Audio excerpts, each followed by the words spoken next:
Hello friends, welcome back to my channel. आज की video option Greeks के बारे में है। इस वीडियो में हम ऑप्शन ट्रेडिंग के टेक्निकल टर्म जैसे थीटा, डेल्टा, गामा, वेगा, रो, वोलेटिलिटी और आईटीएम, ओटीएम, एटीएम, इन सबको बहुत ही सिंपल लैंग्वेज में समझेंगे। आई एम डेफिनेटली श्योर कि आपके ऑप्शन ग्रीक्स रिलेटेड ऑलमोस्ट सारे डाउट इस वीडियो को देखने के बाद क्लियर हो जाएंगे। सो वीडियो को आप लास्ट तक देखिए। अब चलते हैं हम अपने फर्स्ट टॉपिक में, जो है what is option Greeks. Option Greeks क्या होता है? ऑप्शन ग्रीक्स एक तरह का फोर्स है जो ऑप्शन के प्रीमियम में सीधा इम्पैक्ट डालती है। जो भी फैक्टर ऑप्शंस के प्रीमियम में इम्पैक्ट डालते हैं वो सब ऑप्शन ग्रीक्स में आते हैं। थीटा, डेल्टा, गामा, वेगा, रो, ये सब मेन फैक्टर हैं जिसकी वजह से प्रीमियम के प्राइस में चेंजमेंट देखने को मिलता है। और ये फैक्टर ऑप्शन के प्रीमियम को कई तरह से इन्फ्लुएंस करते हैं, जैसे टाइम के साथ प्रीमियम के प्राइस को डाउन कर देना, कोई न्यूज़ आने से प्रीमियम के प्राइस को अचानक बढ़ा देना, मार्केट के मूवमेंट से प्रीमियम प्राइस में चेंजमेंट करना, एक्सपायरी के नज़दीक आते ही प्रीमियम के प्राइस को बहुत तेज़ी से गिराना। यही सब मेन फैक्टर हैं जिसकी वजह से प्रीमियम प्राइस में चेंजमेंट देखने को मिलता है। तो अब इन मेजर फैक्टर को टाइप्स ऑफ ऑप्शन ग्रीक्स में समझते हैं। और हाँ, अगर आप बिगिनर हैं तो डेल्टा के बारे में आगे बताने से पहले कुछ टर्म आपके लिए नए लगेंगे तो उनको थोड़ा जान लीजिए, क्योंकि वीडियो में आगे यूज़ होंगे जिससे आगे के टॉपिक आपको आसानी से समझ आएंगे।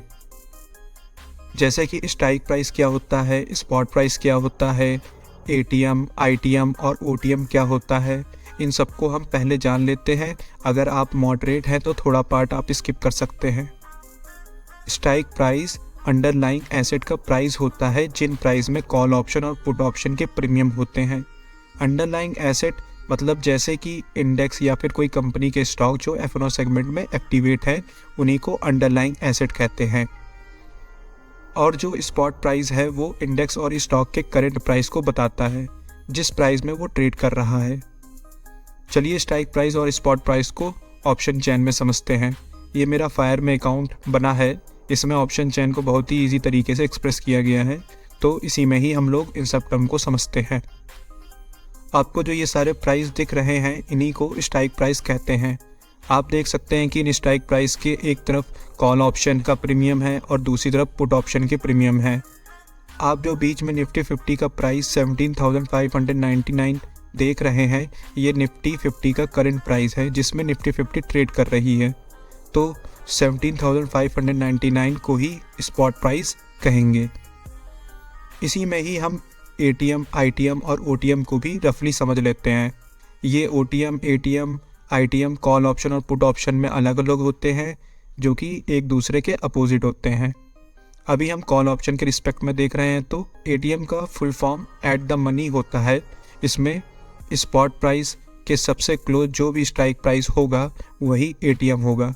जैसे स्पॉट प्राइस 17,599 है, इसके सबसे क्लोज 17,550 और 17,600 स्ट्राइक प्राइस होगी, जिसमें कि 17,600 एट द मनी होगा, क्योंकि इसी स्ट्राइक प्राइस में निफ्टी 50 अभी ट्रेड करने जा रही है। एट द मनी जो कि 17,600 का स्ट्राइक प्राइस है, इसके बिलो जितने भी स्ट्राइक प्राइस है उनको ITM means in the money कहते हैं। और एट द मनी जो कि 17,600 का स्ट्राइक प्राइस है, इसके अबव जितने भी स्ट्राइक प्राइस हैं उनको ओटीएम कहते हैं। OTM means out of the money. Option chain में देखें तो 17,300, 17,350, 17,400, 17,450, 17,500, 17,550 ये सब आईटीएम में आएंगे। और वहीं 17,650, 17,700, 17,750, 17,800 ये सब ओटीएम में आएंगे। अब पुट ऑप्शन के रिस्पेक्ट में देखें तो strike price 17,600 eight the money होगा, क्योंकि निफ्टी 50 17,600 के स्ट्राइक प्राइस में ट्रेड कर रही है। पुट ऑप्शन में इन द मनी और out of the money call option के अपोजिट होते हैं। जैसे कि ऑप्शन चेन में देखें 17,650, 17,700, 17,750, 17,800 ये सब आईटीएम में आएंगे। और वहीं 17,550, 17,500, 17,450 और 17,400 ये सब ओटीएम में आएंगे। इसको याद रखने का सबसे आसान ट्रिक है कि आप बस ये याद रखिए कि जिन भी प्रीमियम का प्राइस ज़्यादा है वो आईटीएम प्राइस में आएंगे और जिन भी प्रीमियम का प्राइस कम है वो ओटीएम में आएंगे। और हाँ, अगर हम काफ़ी डीप स्ट्राइक प्राइस में जाएंगे तो इन्हें हम डीप आईटीएम और डीप ओटीएम कहते हैं। अगर eight the money strike price से थोड़ा दूर है तो स्लाइटली ओटीएम और स्लाइटली आईटीएम कहते हैं। तो अब हम अपने मेन टॉपिक में आते हैं, types of option Greeks. Option Greeks कितने प्रकार के होते हैं? ऑप्शन ग्रीक्स 4 टाइप्स के होते हैं। First delta, second gamma, third vega, fourth theta, fifth rho. First है डेल्टा। किसी इंडेक्स या स्टॉक के मूवमेंट से प्रीमियम के प्राइस में कितना चेंजमेंट आएगा वो डेल्टा डिसाइड करता है। जैसे कि निफ्टी 50 में 100 पॉइंट्स की अपसाइड मूवमेंट होती है तो उससे कॉल प्रीमियम में चेंजमेंट आएगा, पर कितना चेंजमेंट आएगा ये डेल्टा की मदद से पता चलता है। डेल्टा की वैल्यू -1 to +1 तक होती है। डेल्टा की वैल्यू हर स्ट्राइक प्राइस में डिफरेंट होती है। कॉल ऑप्शन के स्ट्राइक प्राइस में डेल्टा की वैल्यू 0 to +1 तक होती है और वहीं पुट ऑप्शन के स्ट्राइक प्राइस में डेल्टा की वैल्यू -1 to 0 तक होती है। आपको मैं टेबल में डेल्टा वैल्यू को दिखाता हूँ जिससे आप आइडिया लगा सकते हैं कि कौन सी स्ट्राइक प्राइस में डेल्टा की वैल्यू कितनी होती है। एग्जाम्पल के तौर पर हम एट द मनी के प्रीमियम में कितना चेंजमेंट आएगा जब निफ्टी 100 पॉइंट मूव करती है उसको समझते हैं। आप हमेशा याद रखिए कि एट द मनी में डेल्टा की वैल्यू 0.45 to 0.55 के बीच में होती है। अभी समझने के लिए डेल्टा की वैल्यू एट द मनी में 0.5 मान लेते हैं तो हमारा एक्सप्रेशन बनता है, अभी हम एट द मनी में देख रहे हैं तो स्पॉट प्राइस हो जाएगा 17,599 और स्ट्राइक प्राइस होगी जो कि हम ले रहे हैं एट द मनी में तो वो होगी 17,600 और टोटल अपसाइड मूवमेंट होगा जो निफ्टी का वो 100 पॉइंट्स है। डेल्टा 0.5 है और जो कॉल प्रीमियम हम जो बाई करेंगे उसका जो प्राइस चल रहा है वो 87 रुपीज़ है। जो कॉल प्रीमियम इंक्रीज़ हुआ है उसको निकालने के लिए हम डेल्टा को मल्टीप्लाई करेंगे निफ्टी ने जितने पॉइंट कवर किए हैं तो 0.5 multiply by 100 is equal to 50 rupees. तो प्रीमियम में 50 रुपीज़ का चेंजमेंट आएगा जब निफ्टी 100 पॉइंट अपसाइड मूव करती है। तो अब न्यू कॉल प्रीमियम प्राइस होगा वो actual price plus increased call premium जो कि 87 rupees plus 50 rupees is equal to 137 rupees. जो आपने एट द मनी का 17,600 स्ट्राइक प्राइस के कॉल प्रीमियम को 87 रुपीज़ में बाई किया था, अब निफ्टी के 100 पॉइंट अपसाइड मूव करने के बाद एट द मनी का कॉल प्रीमियम 137 रुपीज़ हो जाएगा। अब इन द मनी में देखें तो सेम उसी तरह स्पॉट प्राइस 17,599, निफ्टी मूव करती है 100 पॉइंट्स, लेकिन यहाँ पे स्ट्राइक प्राइस हम 17,400 को लेंगे जो कि इन द मनी है। यहाँ डेल्टा 0.6 से 0.8 के बीच में होता है पर हम यहाँ पे 0.7 मानते हैं। कॉल प्रीमियम 225 रुपीज़ है।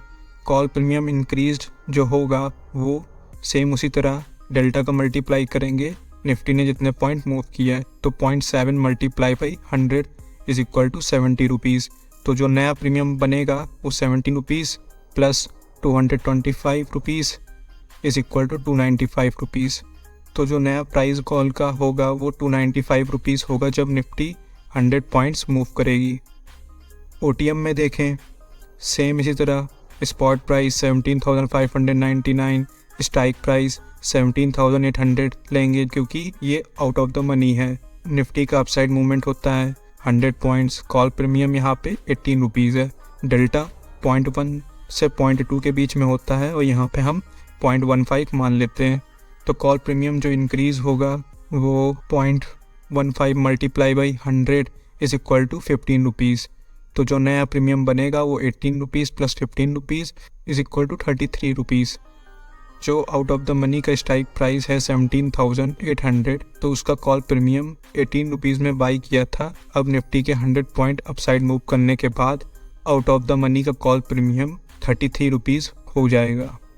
आपको डेल्टा वैल्यू फाइंड करने में प्रॉब्लम आ रही है तो आप इसमें देख के आइडिया लगा सकते हैं ये सेंसिबल की ऑप्शन चैन है, इसमें आप सारे ऑप्शन ग्रीक्स की वैल्यू हर स्ट्राइक प्राइस में कितनी है इसको देख सकते हैं। ये सब्सक्रिप्शन बेस्ड ऐप है, लेकिन ऑप्शन चैन आपको इसमें फ्री में देखने को मिल जाएगी। सेम इसी तरह पुट ऑप्शन साइड भी प्रीमियम में कितना चेंजमेंट आएगा हम लोग निकाल सकते हैं। बस पुट ऑप्शन में ITM और OTM कॉल ऑप्शन के अपोजिट हो जाते हैं। मेरे ख्याल से डेल्टा के बारे में आपको इन एग्जाम्पल से समझ आ गया होगा। डेल्टा और थीटा यही दोनों ही सबसे इम्पॉर्टेंट फैक्टर होते हैं जो प्रीमियम को इन्फ्लुएंस करते हैं। आपने बहुत बार प्रोफेशनल ट्रेडर से जीरो हीरो स्ट्रेटजी के बारे में सुना होगा, तो वो सिर्फ डेल्टा और थीटा की वजह से प्राइस में क्या बिहेवियर आ रहा है इसको ट्रैक करते हैं और अपने एनालिसिस से जीरो हीरो स्ट्रेटजी पर ट्रेड करते हैं। जिसमें से डेल्टा तो हम लोगों ने समझ लिया है, थीटा को हम लास्ट में समझेंगे। उससे पहले हम सेकंड टाइप गामा के बारे में जानते हैं। तो गामा का काम सिर्फ डेल्टा के वैल्यू को चेंज करने का होता है। गामा सिर्फ डेल्टा की वैल्यू को चेंज करता है। जैसे अभी एग्जांपल में हमने एट द मनी जो कि 17,600 की स्ट्राइक प्राइस है, उसमें डेल्टा की वैल्यू 0.5 लिया था। तो जब निफ्टी 100 पॉइंट की अपसाइड रैली करता है तो डेल्टा की वैल्यू 0.5 से 0.69 में शिफ्ट हो जाएगी, क्योंकि 100 पॉइंट अपसाइड रैली के बाद एट द मनी का 17,600 का स्ट्राइक प्राइस जो है वो 17,500 के स्ट्राइक प्राइस के प्लेस में जाकर शिफ्ट हो जाएगा, जो कि इन द मनी के प्लेस में आ जाएगा। गामा का बस यही काम होता है कि ये अंडरलाइन एसेट के वन साइड मूवमेंट करने पर डेल्टा की वैल्यू को धीरे धीरे चेंज करता है, और गामा में बस इतना ही है। अब आते हैं हम अपने नेक्स्ट टॉपिक वेगा पर। वेगा मार्केट की वोलेटिलिटी पर डिपेंड करता है। जब मार्केट में कोई न्यूज़ या पैनिक सिनारियो होता है तो अक्सर मार्केट बहुत वोलेटाइल हो जाता है। वोलेटाइल मतलब जब मार्केट एक ही कैंडल 50 और 100 पॉइंट्स कवर करती है या बहुत कम समय में ही बड़ी बड़ी कैंडल बनाती है, तो इसी को ही हम वोलेटाइल कहते हैं। जब मार्केट बहुत वोलेटाइल होता है तो अचानक प्रीमियम के प्राइस बढ़ जाते हैं, और जब कोई न्यूज़ नहीं रहती है तो प्रीमियम के प्राइस एकदम डाउन हो जाते हैं। तो ये सब किसकी वजह से होता है? ये सब वेगा की वजह से होता है। वेगा को हम इम्प्लाइड वोलेटिलिटी भी कहते हैं, जो कि IV के नाम से भी जानी जाती है। IV की वैल्यू आप ऑप्शन चेन में देख सकते हैं। आपको हर स्ट्राइक प्राइस में IV की वैल्यू दिख रही है। ये बताती है कि अंडरलाइन एसेट मूव करने में इस स्ट्राइक प्राइस में प्रीमियम इतना प्राइस मूव कर सकता है। वेगा को हम एग्जाम्पल से समझते हैं। आपने मंडे को मार्केट क्लोज होने के 1-2 मिनट पहले निफ्टी 50 का कॉल ऑप्शन का प्रीमियम 100 रुपीज़ में कैरी फॉरवर्ड में बाई कर लिया। ट्यूसडे को कोई बिग न्यूज़ आती है जिसकी वजह से आपका कॉल ऑप्शन का प्रीमियम 110 रुपीज़ हो गया, तो यहाँ पर आपको वेगा की वजह से 10 रुपीज़ का प्रॉफिट होगा। Means 10 rupees multiply by 50 is equal to 500 rupees. तो टोटल आपका प्रॉफिट 500 रुपीज़ का होगा। यहाँ पर 50 निफ्टी के 1 लॉट का टोटल शेयर को बता रहा है, और ये 10 रुपीज़ वेगा की वजह से प्रीमियम इंक्रीज हुआ था, वही है। और हाँ, अगर आप बिगनर हैं तो वोलेटाइल मार्केट में ट्रेड करने से बचें, क्योंकि इसमें आपके small stop loss easily hit हो जाएंगे, और अगर मार्केट आपके व्यू के अपोजिट जाती है तो मार्केट का एक ही मूव आपकी 50% से ज़्यादा कैपिटल ले डूबेगा। और हाँ, एक और बात है, इसको भी जान लीजिए। वेगा बायर के फेवर में होता है और सेलर के अगेंस्ट में होता है। जैसा कि अभी पिछले एग्जाम्पल में 100 रुपीज़ का प्रीमियम वेगा की वजह से 110 रुपीज़ हो गया था, तो इसमें बायर का 10 रुपीज़ का प्रॉफिट हुआ था। तो इसी कारण वेगा बायर के फेवर में होता है, क्योंकि ये बायर का प्रॉफिट करा देता है। अब जो फोर्थ टाइप है ये सबसे इम्पॉर्टेंट है। तो फोर्थ टाइप है थीटा। थीटा एक्सपायरी के बचे टाइम के हिसाब से ऑप्शन के प्रीमियम प्राइस को मेज़र करता है। इसको भी एग्जांपल से समझते हैं। जैसे आपने निफ्टी 50 का कॉल ऑप्शन 100 रुपीज़ में मंडे को बाई किया है। आप डिसाइड करते हैं कि आप इस कॉल ऑप्शन को एक्सपायरी तक होल्ड करेंगे। आपने ट्यूसडे को देखा कि निफ्टी 50 तो अभी वहीं ट्रेड कर रही है जहां पर आपने कॉल ऑप्शन बाई किया था, पर आपका कॉल प्रीमियम 100 रुपीज़ से 80 रुपीज़ हो गया है। फिर आपने वेडनेसडे को देखा कि निफ्टी 30-40 पॉइंट ऊपर ट्रेड कर रही है, फिर भी आपका कॉल ऑप्शन का प्रीमियम बढ़ने की बजाय और कम हो गया है, जो कि 40 रुपीज़ दिखा रहा है। अब आप थर्सडे को देखते हैं कि निफ्टी फिर से वहीं वापस ट्रेड कर रही है जहां आपने कॉल ऑप्शन को प्रीमियम 100 रुपीज़ में बाई किया था, पर अब प्रीमियम सिर्फ 10 रुपीज़ दिखा रहा, और थर्सडे का मार्केट क्लोज होते ही आपका 100 रुपीज़ का प्रीमियम जीरो हो जाता है। तो यहाँ पर प्रीमियम का प्राइस थीटा की वजह से डाउन होता है। थीटा में टाइम डिके होता है जिससे प्रीमियम एक्सपायर के क्लोज आते आते 0 हो जाता है। थीटा हमेशा सेलर के फेवर में होता है और बायर के अगेंस्ट में होता है। थीटा का इफेक्ट ओटीएम के प्रीमियम प्राइस में बहुत ज़्यादा होता है, जिसकी वजह से एक्सपायरी में सारे ओटीएम प्रीमियम 0 हो जाते हैं। यहाँ तक कि एट द मनी प्रीमियम भी एक्सपायरी के टाइम 0 हो जाता है।